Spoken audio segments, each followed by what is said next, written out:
साद रिजवी है उसको अरेस्ट कर लिया है, लेकिन जो अनस रिजवी है छोटे वो वहां से निकल गए हैं। जो मुतालबात सामने आए तहरीक लबैक के, उनके अंदर 3-4 ऐसे मुतालबे थे जिनके ऊपर जो है बज़ाहिर डेडलॉक नज़र आ रहा था कि ये तो कोई भी बात नहीं मानेगा। कोई भी मुल्क, कोई भी रियासत या कोई भी इदारा जो है वो ये कैसे गारंटी कर सकता है कि कल को किसी भी जगह के ऊपर अगर एहतजाज होगा तो उसको रोकने के लिए ताकत का इस्तेमाल नहीं होगा। कोई भी गारंटी नहीं कर सकता। 90% मामलात जो हैं वो तय हो चुके थे।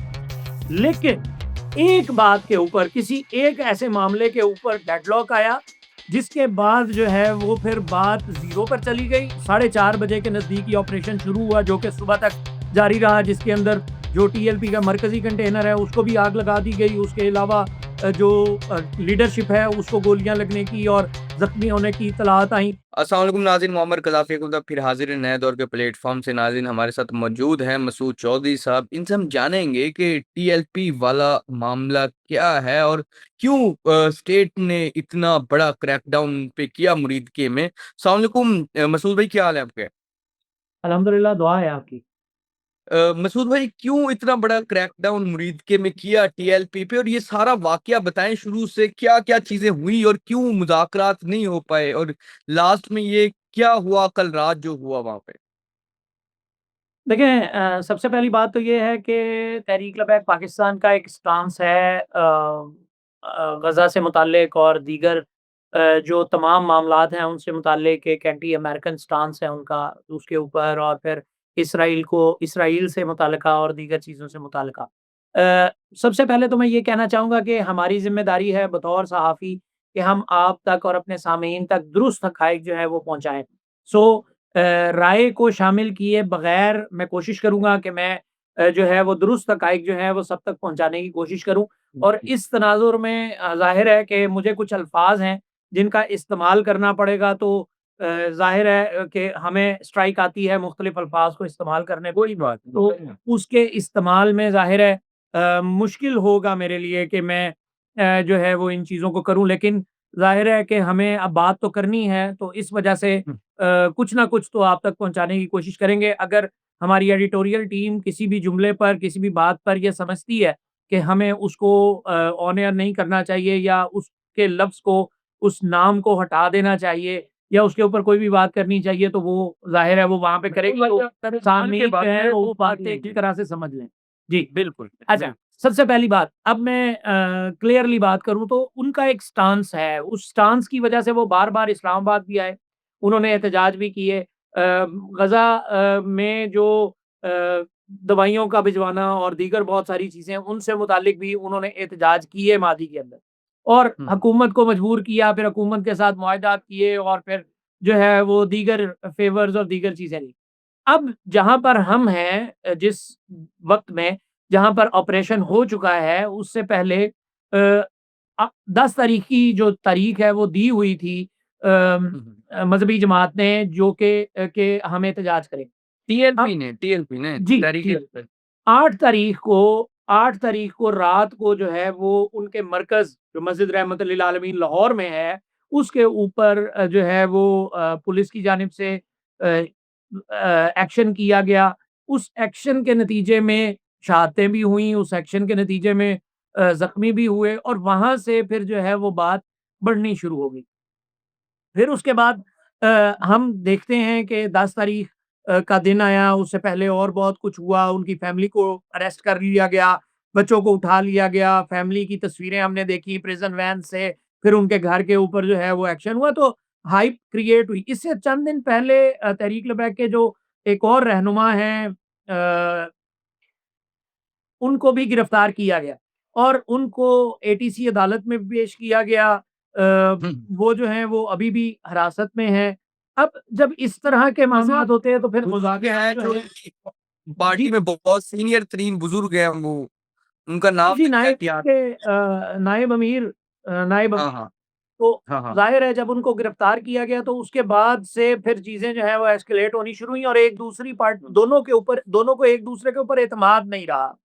मतलब एतमाद का फुकदान इस हद तक आ गया कि जब किसी ने मुज़ाकरात के लिए या बातचीत करने के लिए या फ़ेवर्स के लिए या किसी भी मामले के लिए जब राब्ता किया तो उनको जवाब आगे से उसी नौइयत का दिया गया कि जी आप जो है वो साइड पे हो जाएँ और खामोशी जो है वो सबके सामने आ गई। अच्छा, अब आते हैं अ मार्च निकला, मुरीद के पहुँच गया, मुरीद के मकाम के ऊपर जो है वो ज़ाहिर है सारा दिन पुलिस के साथ उनकी होते रहे मामलात, सब कुछ होता रहा, लेकिन वहाँ पर जो है वो मार्च रुक गया।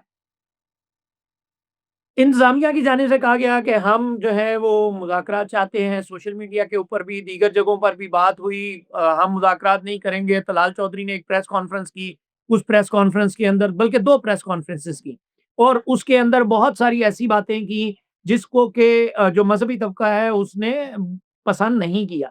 लेकिन फिर ये हुआ कि जो मुतालबात सामने आए तहरीक लबैक के, उनके अंदर 3-4 ऐसे मुतालबे थे जिनके ऊपर जो है बज़ाहिर डेडलॉक नज़र आ रहा था कि ये तो कोई भी बात नहीं मानेगा। मतलब कि एहतजाज के अंदर जो गोली चलना है उसको रोकना।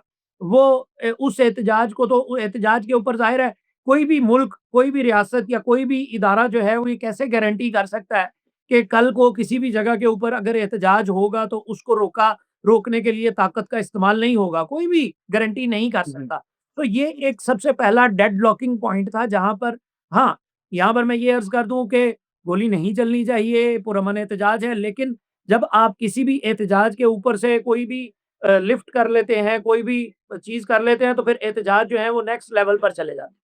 फिर उसके बाद जो उसके उनके जो मुतालबात हैं, उसके अंदर जो दीगर चीज़ें थी, उनके अंदर भी बहुत सारा कुछ ऐसा था जिसमें कि तलाल चौधरी से माफ़ी की बात की गई। अब तलाल चौधरी जो हैं वो उसके ऊपर डेडलॉक आया, फिर मुज़ाकरात हुए, फिर मुज़ाकरात नाकाम हुए, फिर दूसरा दौर हुआ, फिर नाकाम हुए, फिर तीसरी मर्तबा जब कल रात को जब ऑपरेशन किया गया तो उससे पहले भी मुज़ाकरात हुए और उससे पहले भी बातचीत हुई।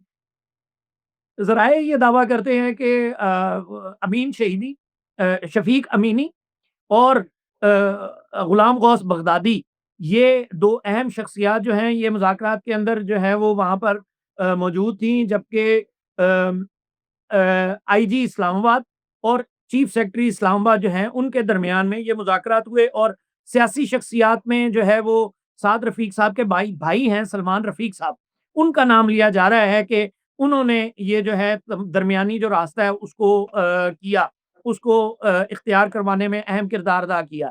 फिर उसके अलावा जो है वो मज़हबी लीडरों में मौलाना फ़ज़ल उर रहमान हों या अल्लामा ताहिर अशरफ़ी हों या दीगर लोग हों, इनके किरदार को बाकायदा तौर पर ज़राए जो हैं वो कन्फ़र्म कर रहे हैं। बहरहाल मुज़ाकरात हुए और वो मुज़ाकरात नाकाम हो गए। नाकाम इस वजह से हुए कि तमाम मामलात के ऊपर जो है वो अ, ज़राए ये दावा करते हैं, मैं आज़ाद गुफ्तगू करते हुए ये ज़राए से बिल्कुल, ये बिल्कुल। खबर दे रहा हूँ कि दोनों साइडें जो हैं मतलब कि एक साइड जो है वो अ टीएलपी की साइड और दूसरी साइड जो है वो हुकूमत की साइड। दोनों साइडों ने जो है वो मामलात को बाहमी तौर पर रज़ामंदी से, खुश उसलूबी से तय करने की तरफ पहुँच गए और 90% मामलात जो हैं वो तय हो चुके थे। लेकिन एक बात के ऊपर किसी एक ऐसे मामले के ऊपर डेडलॉक आया, जिसके बाद जो है वो फिर बात ज़ीरो पर चली गई और फिर बाद में हमने जो है वो देखा कि जो है वो ऑपरेशन हो गया। अब जब ऑपरेशन हो गया तो उसके बाद अब की इस वक़्त की सूरत-ए-हाल ये है कि पूरे पाकिस्तान के अंदर मुख्तलिफ जगह पे एहतजाज जारी हैं। पुलिस जो है वो पुलिस की भारी नफ़री हर जगह पे बहुत सारी जगहों पे मौजूद है, पूरे पाकिस्तान के अंदर इस वक़्त एहतजाज जारी हैं, तो करंट सूरत-ए-हाल जो है वो ये है। जी। कल रात जो किस तरह पुलिस जो आई, उन्होंने किस तरह वो ऑपरेशन सरअंजाम दिया? क्या कुछ हुआ वहाँ पे? जी तकरीबन 4 साढ़े 4 बजे के नज़दीक जो पुलिस है पुलिस, रेंजर्स और उसके साथ दीगर कानून नाफ़िज़ करने वाले जो इदारे हैं, उन्होंने ऑपरेशन किया, फायरिंग की, शेलिंग की, उसके बाद जो है वो वहाँ पर लाशें गिरीं, ज़ख्मी हुए, बहुत सारे लोग जो हैं वो कारकुनान भी ज़ख्मी हुए, राहगीर भी ज़ख्मी हुए, दीगर लोग भी ज़ख्मी हुए और उसके बाद जो है पुलिस वाले भी शहादतें जो हैं वो क्लेम हो रही हैं। लाशें जो हैं वो गिरीं और फिर साढ़े 4 बजे के नज़दीक ये ऑपरेशन शुरू हुआ जो कि सुबह तक जारी रहा जिसके अंदर जो टीएलपी का मरकज़ी कंटेनर है उसको भी आग लगा दी गई। उसके अलावा जो लीडरशिप है उसको गोलियाँ लगने की और ज़ख्मी होने की इत्तलात आई। फिर उसके बाद अब कुछ तो रूमर्स थी कि उनकी डेथ हो गई है लेकिन फिर बाद में कन्फर्म हुआ कि वो डेथ नहीं है। फिर रूमर्स ये भी फैली कि गिरफ्तार हैं, लेकिन फिर बाद में ये भी कन्फर्म हुआ कि वो गिरफ्तार नहीं है। तो अभी तक तो गिरफ्तार अभी है। तक ताहाल जो लीडरशिप है वो अंडरग्राउंड है, और जो जिन्होंने ऑपरेशन किया वो बाहर जा वापस जा चुके थे। लेकिन अब थोड़ी देर पहले मुझे ये इत्तलात मिली हैं कि नई और ताज़ा दम जो नफरी है वो दोबारा से पहुँचाई गई है वहाँ पर, और उसी मुरीदके की उसी जगह पर। लेकिन कंटेनर जो है उसको आग लगा दी गई, और कारकुनान जो हैं वो इकट्ठे हो रहे थे वहाँ पर दोबारा। तो अभी तक प्रॉब्लम जो है वो प्रॉपरली पूरी तरह से सॉल्व्ड दिखाई नहीं देता। जी।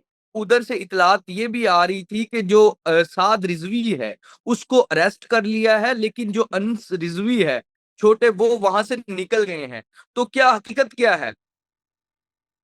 जी, मैं मुख्तलिफ़ ज़राए से इस बात को, इस क्लेम को कन्फ़र्म करने की कोशिश करता रहा हूँ, और हमारे सहाफ़ी दोस्त भी जो है वो इस बात को आज़ाद ज़राए से तस्दीक करने की कोशिश करते रहे हैं। लेकिन अभी तक की जो मुसद्दिक़ा मालूमात है उसके मुताबिक वो ज़ख्मी ज़रूर हैं दोनों, लेकिन दोनों ही पुलिस की हिरासत में नहीं हैं।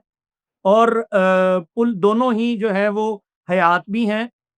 ये अभी तक की कन्फर्मेशन है, लेकिन ये भी अभी मुसद्दिक़ा नहीं है मुकम्मल तौर पर। 100% कोई भी बात बिल्कुल हतमी तौर पर नहीं कही जा सकती, क्योंकि सूरत-ए-हाल ये है कि सबके नंबर्स, हर चीज़, हर किसी का राब्ता जो है वो बंद है। तो हमारे पास भी बतौर सहाफ़ी अभी तक की वही इत्तलात हैं जो सबके पास हैं, और सब ही सोशल मीडिया को ही कोट कर रहे हैं, सब ही सोशल मीडिया से ही इन्फॉर्मेशन लेकर आगे पास ऑन कर रहे हैं। और सोशल मीडिया तो रिलायबल सोर्स नहीं है इन्फॉर्मेशन का। इस वजह से उसकी जो भी बात है वो सबके सामने है, और हम भी उसी को ही, उतनी बात ही बता रहे हैं ज़िम्मेदारी के साथ, जितनी हमें मालूम है और हम बता सकते हैं। जी।